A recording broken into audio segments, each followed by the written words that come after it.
How many of you highlight or underline the standout parts of your books to easily revisit? In this audio series, I'm going to share the most compelling and important highlights from the most compelling and important books across my library for newcomers to them and for those who just don't have the time or opportunity to read them.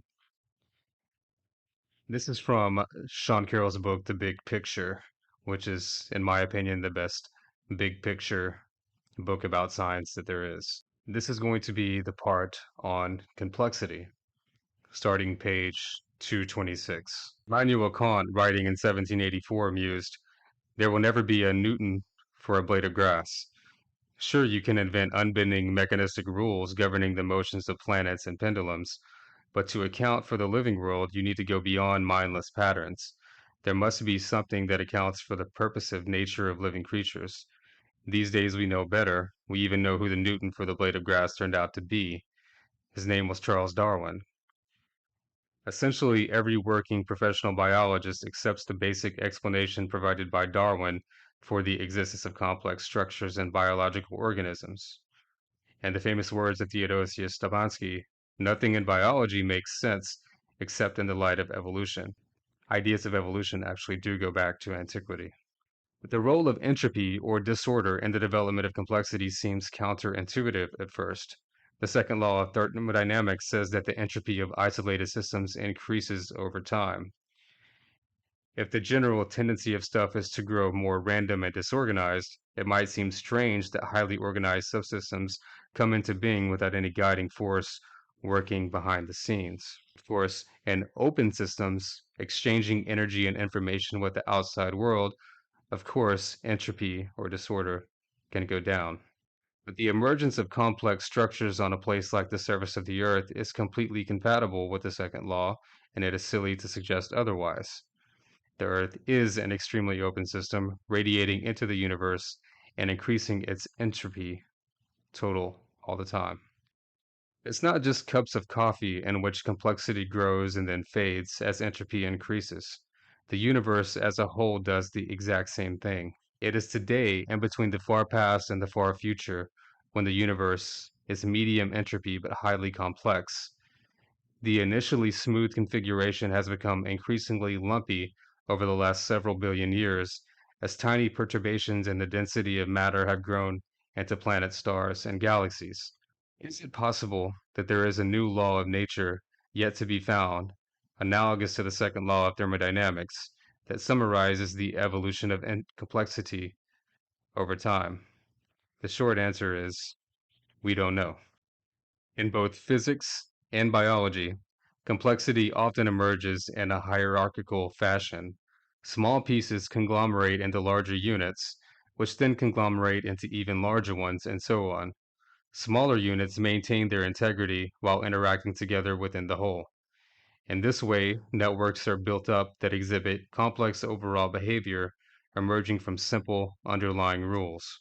There is no law of nature, therefore, that says complexity necessarily develops as systems evolve from low entropy to high entropy, but it can develop. Whether it does or not depends on the details of the system you're thinking of. When we see complex structures arise as the universe expands and cools, what we're seeing is an interplay between competing influences. The expansion of the universe draws things apart, mutual gravitational forces pull them together. Magnetic fields push them sideways. Collisions between atoms shove matter around and allow it to cool down. The appearance of complexity isn't just compatible with increasing entropy, it relies on it. The only reason complex structures form at all is because the universe is undergoing a gradual evolution from very low entropy to very high entropy. Disorder is growing, and that's precisely what permits complexity to appear and endure for a long time. The microscopic laws of physics don't distinguish between past and future, so any tendency of things to behave differently in one direction in time as opposed to the other, whether it's birth and death, biological evolution, or the appearance of complicated structures, must ultimately be traced to the arrow of time, and therefore to the second law. The increase of entropy over time literally brings the universe to life. Those swirls in the cream mixing into the coffee, that's us. Ephemeral patterns of complexity riding a wave of increasing entropy, from simple beginnings to a simple end. We should enjoy the ride. What is life anyway? Nobody knows. There is not a single agreed upon definition that clearly separates things that are alive from things that are not. Classic example regarding complexity is swarming. In flocks of birds or schools of fish, each animal responds only to what its nearest neighbors are doing, but the result is an impressive display of what looks for all the world like highly choreographed behavior. Self organization is everywhere. The unlikeliness associated with low entropy configurations is built into the universe from the start by the incredibly low entropy near the Big Bang. The fact that the development of the cosmos proceeds from this very special initial condition, rather than wandering through a more typical equilibrium ensemble of states, imposes a strong non random aspect on the evolution of the universe. This appearance of cells and metabolism is a reflection of the universe's progression towards higher entropy, not an unlikely happenstance in an equilibrium background. Like the swirls of cream mixing into coffee, the marvelous complexity of biological organisms is a natural consequence of the arrow of time. We've made amazing progress in understanding what life is and how it came to be, and there's every reason to think that progress will continue until we have figured it out. The work ahead will involve chemistry, physics, mathematics, and biology, not magic. Not only can eyes be explained through natural selection, they seem to have evolved separately dozens of times over the history of life. It's not difficult to trace our plausible paths for how eyes could develop. The absorption of photons is one of the most basic activities that living organisms do. This ability can be concentrated into photosensitive patches or eye spots that are found even in some single celled organisms. Given that an organism can sense light, it can be advantageous to acquire sensitivity to the direction from which the light is emitting. Under naturalism, there isn't that much different between a human being and a robot. We're all just complicated collections of matter moving in patterns, obeying impersonal laws of physics in an environment with an arrow of time. Wants and purposes and desires are the kinds of things that naturally develop along the way. The theory of evolution describes an unsupervised and impersonal process. In the theory that seems to provide an excellent description of the history of life on Earth, nothing is being supervised and nothing is personal. Natural selection does not strive toward any goal, whether it is increasing amounts of complexity, the ultimate appearance of consciousness, or the greater glory of God. It is unclear why God would place such a high value on acting in ways that human beings can't notice. The fine-tuning argument can come across as more than a little arrogant to contemplate all of the interacting quantum fields of the core theory, or see an image of some of the hundreds of billions of galaxies that populate our universe and say to yourself, I know why it's like that, so I could be here. We don't have reliable ways of judging whether the values of various physical quantities are likely or unlikely until we understand the mechanism that sets their values, if there is any. They could be attributable to ordinary physical processes having nothing to do with the existence of life. We don't know that much about whether life would be possible if the numbers of our universe were very different. When it comes to most of the numbers characterizing physics and astronomy, it's very hard to say what would happen were they to take on other values. There's little doubt that the universe will look quite different, but we don't know whether it would be hospitable to biology or not. Life is a complex system of interlocking chemical reactions driven by feedback and free energy. Here on Earth, it is taking a particular form, making use of the wonderful flexibility of carbon based chemistry. Who is to say what other forms analogous complex systems might take?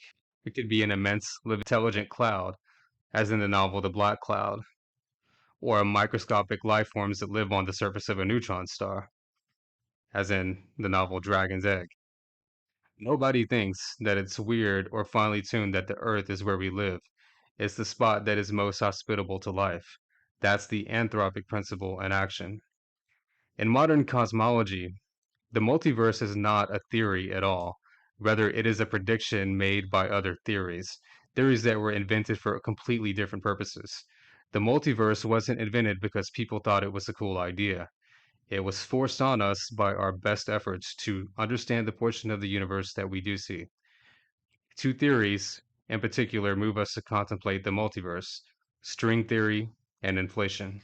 We can say with confidence, if we get a multiverse in this way, any worries about fine tuning and the existence of life evaporate. Finding ourselves in a universe that is hospitable to life is no stranger, nor any more informative than finding ourselves living on Earth. There are many different regions, and this is the one in which we can live. The requirement that our physical situation be compatible with complex networks of chemical reactions that perpetuate themselves and feed off free energy in this way we usually associate with living organisms is only relevant if naturalism is true.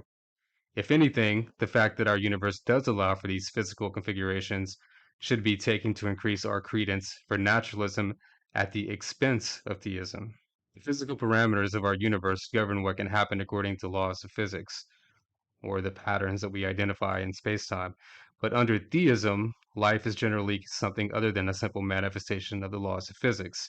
Theists tend to be non physicalists. They believe that living organisms are more than simply the collective behavior of their physical parts. There is a spirit or soul. If that's true, it's unclear why we should care about fine tuning the physical features of the universe at all.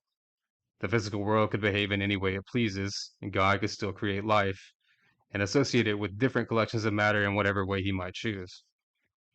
The entropy of the early universe seems to be much more tuned than is necessary for life to exist. In our universe, the entropy is far lower than it needs to be just to allow for life. From purely anthropic considerations, there is no reason at all for a God to have made it that small. We therefore think there is some dynamic, physics-based reasons why the entropy started off with the fine-tuned value it did.